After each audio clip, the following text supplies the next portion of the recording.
Pemirsa, anggota DPR dari PDI Perjuangan mengusulkan praktik politik uang dilegalkan dalam Pilkada 2024. Usulan ini disampaikan dalam rapat bersama dengan KPU, Bawaslu, dan Dewan Kehormatan Penyelenggara Pemilu.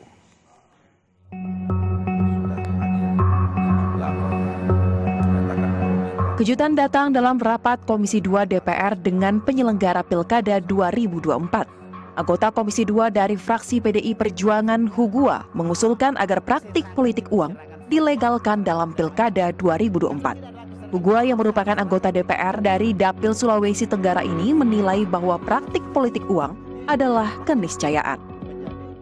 Bahasa kualitas pemilu ini kan pertama begini, tidakkah kita pikir money politik dilegalkan aja di PKPU dengan batasan tertentu? Karena money politik ini keniscayaan ini. Kita juga tidak money politik, tidak ada yang pilih. Tidak ada yang pilih di masyarakat. Atmosfernya beda. Jadi kalau PKPU ini istilah money politik dengan cost politik ini coba dipertegas dan bahasanya dilegalkan saja batas berapa. Sehingga Bawaslu juga tahu bahwa kalau money politik batas ini ya harus disemprit. Sebab kalau barang ini tidak dilegalkan kita kucing-kucingan terus. Yang akan pemenang nanti ke depan adalah para saudagar. Jadi pertarungan para saudagar. Bukan lagi pertarungan para negarawan, para politisi dan negarawan, tapi pertarungan para saudagar. Karena tidak punya uang pasti tidak menang. Rakyat tidak akan memilih karena ini atmosfer, kondisi ekosistem masyarakat. Terkait usulan tersebut, Komisi Pemberantasan Korupsi menyebut bahwa politik uang adalah penyakit demokrasi. KPK menghimbau agar publik tidak memilih pejabat hanya karena iming-iming uang. Kalau kemudian suara itu harus dibayar seperti itu, maka kita bisa bayangkan. Di samping nanti harus ada imbal balik ketika dia menjabat. Dan ini hasil analisis dan kajian KPK mengatakan demikian gitu ya. Ketika dia menjabat, katakanlah 30-50 miliar menjadi kepala daerah, ketika menjabat nantinya dia harus mengembalikan modal. Dan mengembalikan modal inilah yang kemudian menjadi pemicu untuk dia melakukan tindakan koruptif ketika selama dia memiliki kewenangan dalam jabatannya selaku kepala daerah. Berdasarkan data Indonesia Corruption Watch atau ICW, tercatat lebih dari 300 kepala daerah menjadi tersangka korupsi sepanjang 2010 hingga 2023. Pilkada serentak akan berlangsung pada Rabu 27 November mendatang. Berdasarkan laporan KPU, total wilayah yang akan menyelenggarakan pilkada mencapai 37 provinsi dan 508 kabupaten kota. Pendanaan pilkada serentak akan bersumber dari anggaran pendapatan belanja masing-masing daerah. Tim Liputan, BTV. Lantas apa yang mendasari usulan pelegalan praktik politik uang? Sudah bergabung bersama kami ada anggota Komisi 2 fraksi PDI Perjuangan Hugua dan juga peneliti senior Perludem Heroik Pratama. Kita langsung sapa keduanya. Selamat sore Bapak. Terima kasih telah bergabung bersama kami di Berita Satu Utama. Kita ke Pak Hugua dulu. Pak Hugua, sebenarnya banyak orang yang menanyakan kemudian mengklarifikasi begitu ya. Ini benar-benar usulan dari Anda atau ini sindiran atau sarkasme? Apa kemudian yang melatar belakangi statement ini sebenarnya? Baik, terima kasih Mas. Jadi hari Rabu kemarin sebetulnya Komisi 2 DPR RI dan penyelenggara pemilu termasuk Kemendagri. Kita ada dua sesi. Sesi pertama pagi adalah penyusunan PKPU tentang pilkada. Lalu siangnya dilanjutkan dengan evaluasi pemilu. Ya, jadi dua event ini berentetan karena penyusunan PKPU itu kan berangkat dari pengalaman masa kemarin. Sehingga lalu diskusi itu hangat sekali, berbagai pendapat dari Komisi 2. Ada yang mengatakan bahwa pemilu kali ini brutal, ada yang mengatakan pemilu kali ini paling buruk, paling mahal, paling melelahkan, dan berbagai istilah. Ternyata kuncinya adalah permainan uang yang memang tak terelakkan. Dan itu, kejadian itu terang benderang dan terjadi hampir di semua lini. Dan kita pun tidak berdaya melihat kenyataan itu terjadi. Padahal di Undang-Undang Nomor 7 2017 salah satunya mengatakan di situ diatur bahwa Di pasal 286 itu kan mengatur kampanye. Intinya adalah melarang melakukan atau para peserta kampanye atau calon itu sendiri memberikan uang, materi lainnya ataupun janji-janji. Jikalau itu terbukti maka dia penjara 2 tahun atau denda 24 juta. Oke. Terus ada satu lagi di hari H, pasal 5115 mengatakan bahwa jikalau di hari H melakukan hal yang sama seperti apa yang saya katakan tadi, maka penjara 3 tahun dan denda 36 juta. Ya kenyataannya selama kami di Komisi 2 mengevaluasi pemilu, belum pernah ada pasal ini berlaku kepada kontestan maupun siapapun yang melakukan. Jadi artinya daripada pasal-pasal yang nggak dipakai, mendingan dilegalkan saja begitu uangnya? Atau bagaimana Pak? Ya kan di PKPU, kan mengatur tentang kos politik atau biaya kampanye. Artinya tidak diatur di undang-undang, ada ruang untuk kita atur apakah itu money politik atau apa itu kos politik. Karena istilah ini kan tidak ada di undang-undang, kecuali bahasa Inggris yang diterjemahkan. Di undang-undang itu hanya menyatakan bahwa politik uang, itu tegas di situ. Money politik dan kos politik itu adalah istilah-istilah bahasa Inggris yang punya sudut pandang yang berbeda-beda berdasarkan pada kepentingan orang. Kira-kira itu intinya. Tapi intinya ada PKPU ini memberikan ruang kepada kita untuk mencoba menerjemahkan undang-undang itu dengan tentu dengan kos politik atau money politik tadi kan batasan tertentu dengan definisi yang tegas yang tertuang di dalam pasal-pasal di dalam PKPU misalkan. Baik, itu kira-kira intinya. Pak Hugua, kita kan mengatakan bahwa dalam statement Anda juga Anda mengatakan misalnya diatur batas 20.000, 40 atau 50.000 atau 1 juta itu maksudnya ini uangnya untuk dibagi-bagikan atau bagaimana sih? Kalau misalnya tadi statementnya Anda katakan untuk memperjelas saja gitu. Ya, ini barangkali bermain di ruang abu-abu sebetulnya ini. Artinya kan istilah definisi kos politik atau money politik ya.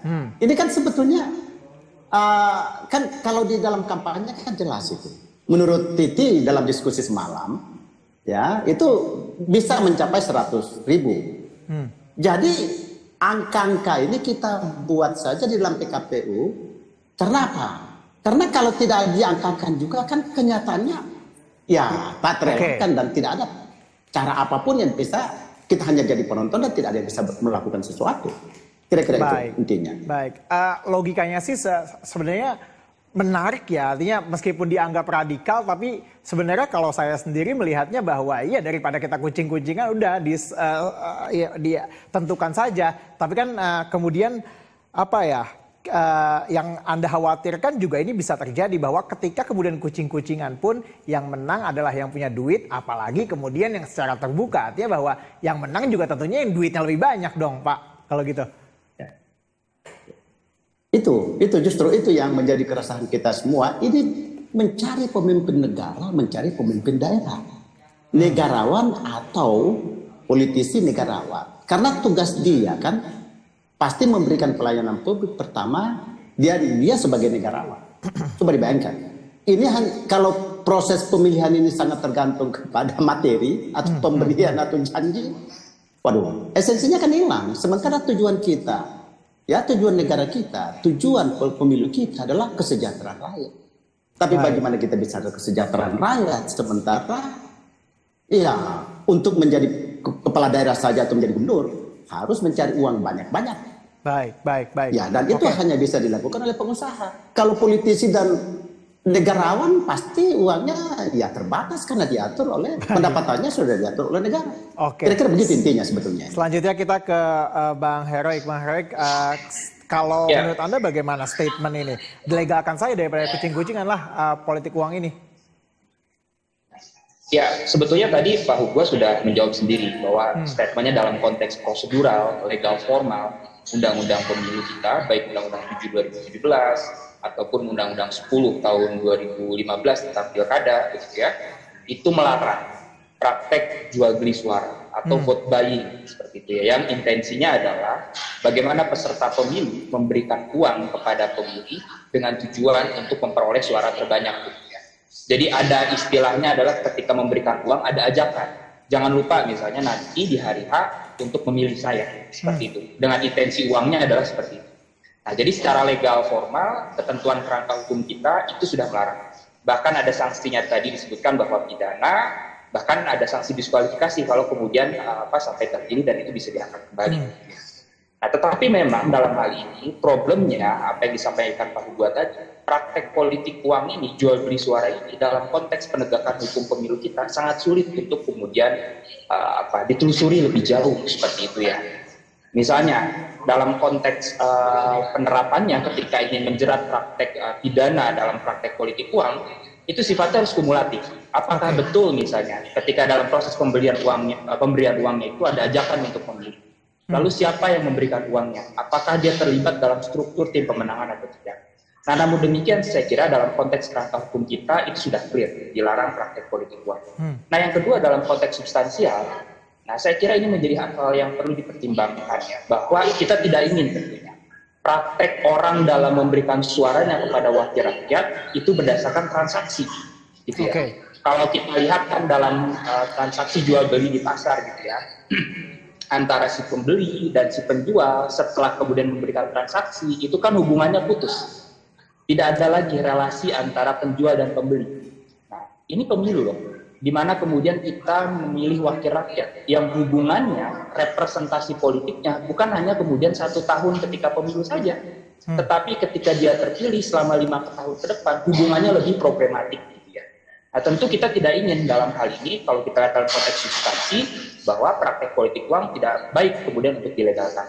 Nah, namun demikian yang menarik dalam diskursus kita hari ini adalah kita perlu bedakan. Nah, ini menarik apa yang disampaikan Pak Hugua tadi. Bedakan antara praktek kos politik. Nah, problemnya adalah soal dana kampanye kita memang tidak pernah transparan. Ya, berapa orang mengeluarkan uang dalam kampanye, operasionalnya berapa dan seterusnya. Contoh konkret misalnya, ketika seorang caleg, seorang calon kepala daerah melakukan rapat umum dalam suatu kampanye, itu kan ada istilah uang transport. Nah, ini yang kemudian perlu diatur di dalamnya. Batas uang transport itu berapa misalnya, ketika orang untuk mengganti uang transport. Yang itu kemudian jangan dikategorisasikan sebagai praktek politik uang. Itu yang pertama. Nah, yang kedua misalnya, di dalam peraturan KPU kita sebetulnya sudah diatur juga ada batas maksimal pemberian atau pembuatan bahan kampanye. Apakah kemudian dia dalam bentuk barang begitu ya, yang kalau tidak salah di pemilu 2024 lalu itu besarannya di range 65.000 kalau saya tidak salah di peraturan KPU-nya seperti itu. Nah, saya kira itu memang yang perlu dipertegas. Nah, problemnya Mas adalah ketika dalam implementasinya dan juga dalam pelaporannya, ini yang kemudian tidak pernah patuh di dalamnya. Hal ini memang salah satunya disebabkan, satu ya, kita punya Bawaslu, yang sebetulnya badan pengawas pemilu ini ketika dalam proses kampanye, ketika dalam ada menerima laporan dana kampanye yang kemudian diserahkan dari peserta pemilu ke KPU, nah Bawaslu harusnya kemudian memberikan data sandingan. Betul tidak nih? Kos politik yang dikeluarkan atau biaya politik operasional yang mereka keluarkan sebanding dengan yang dilaporkan. Nah, itu yang kemudian menjadi satu persoalan. Yang kedua adalah mungkin secara apa ya? Secara logik tadi Anda katakan bahwa sebenarnya kalau misalnya aturan kita kan memang sudah menutup, dan juga kalau misalnya melegal pun itu kan tidak baik begitu ya.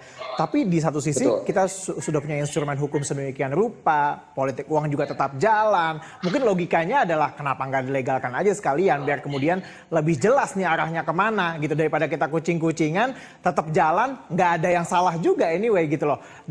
Meskipun saat ini kita tahu bahwa ini menjadi praktek yang very common di setiap pemilu.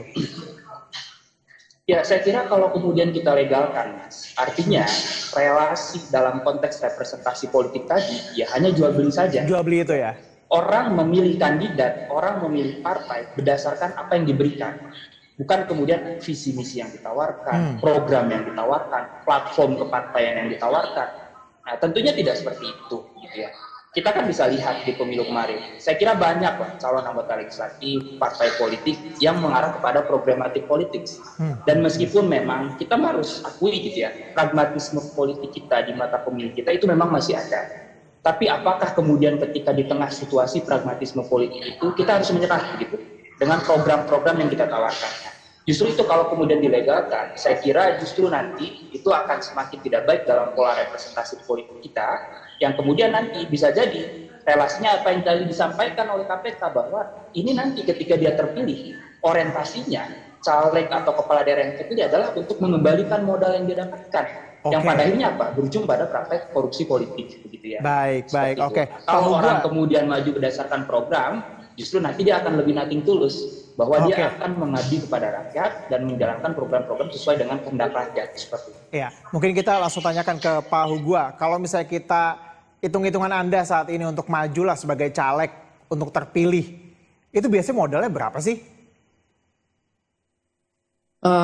Jadi menarik, di diskusi kemarin di Komisi 2, ada yang mengatakan bahwa paling rendah kalau DPR RI itu 20 miliar.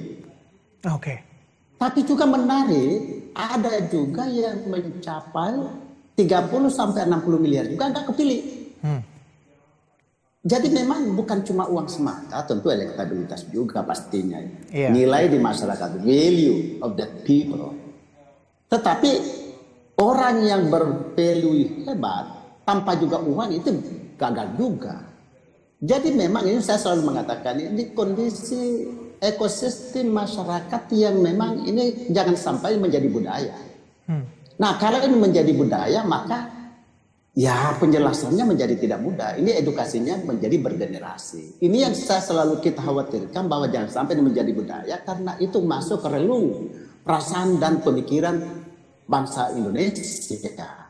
Oleh karenanya maka dalam diskusi kemarin kita akhirnya karena intinya adalah bagaimana pertarungan dan permainan uang yang mendominasi di sini. Dalam konteks ini maka kita mesti pikir dong bagaimana pemilu ke depan itu punya makna gagasan dengan program-program pro rakyat atau program-program kenegaraan. Bagaimana pemilu ke depan itu lebih pada memperbaiki moral bangsa berkaitan dengan budaya bangsa yang arif dan bijaksana gotong royong ini. Bagaimana ke depan itu pemilu itu menghasilkan keadaban. Akhirnya bayangkan kemarin. Mungkin dengan penyelenggara termasuk. Kalau Anda sendiri ada nggak rancangan lain mungkin untuk kemudian menekan money politik? Tapi kan kalau misalnya dilegalkan mungkin itu terlalu ekstrim lah. Ada rancangan lain nggak sih bagaimana kemudian money politik ini tidak kemudian ada dalam kampanye begitu? Anda kan di Komisi 2 juga punya bermitra dengan KPU, Bawaslu, itu kan tentunya bisa dong membuat aturan-aturan yang kalau banyak pihak mengatakan ini terlalu malas kalau misalnya kita melegalkan aja gitu. Apa dong kemudian perangkat-perangkat lain yang menutup kemungkinan adanya money politik dalam pemilu? Ya, jadi pertama yang bisa kita lakukan sekarang kan tinggal di PKPU ruangnya yang saya katakan tadi. Tetapi kan PKPU juga tidak mudah karena PKPU harus mengatur sesuai dengan pasal-pasal di Undang-Undang nomor 7 dan nomor 10 sebagaimana Bung Hertik tadi sampaikan. Nah, tapi jangka panjangnya harus penyempurnaan undang-undang partai politik kita, undang-undang kepemiluan kita. Yang saya salah satu yang mencoba membuat gagasan di dalam rapat evaluasi kemarin bahwa kenapa kita tidak coba memikirkan kita kembalikan supremasi partai politik. Di mana pemilu itu hanya kita memilih partainya, tanda gambarnya, yang mengatur calegnya, itulah kewenangan partai politik. Tentu ada juga kelemahannya, mungkin campuran. Mungkin cara apa yang jelas kalau ini dilakukan. Ini akan pertama, musyawarah mufakatnya sebagaimana Pancasila dan Undang-Undang Dasar di pasal 4 itu kecapai satu. Yang kedua, lebih murah. Pasti lebih murah. Pasti lebih murah. Oke, kita sudah menangkap poinnya. Pak Hugua, terima kasih banyak atas perbincangan singkat kita dan juga Mas Heru juga terima kasih atas perbincangan kita. Maaf sekali karena waktu kita sangat terbatas. Terima kasih telah bergabung sama kami, Pak. Selamat malam.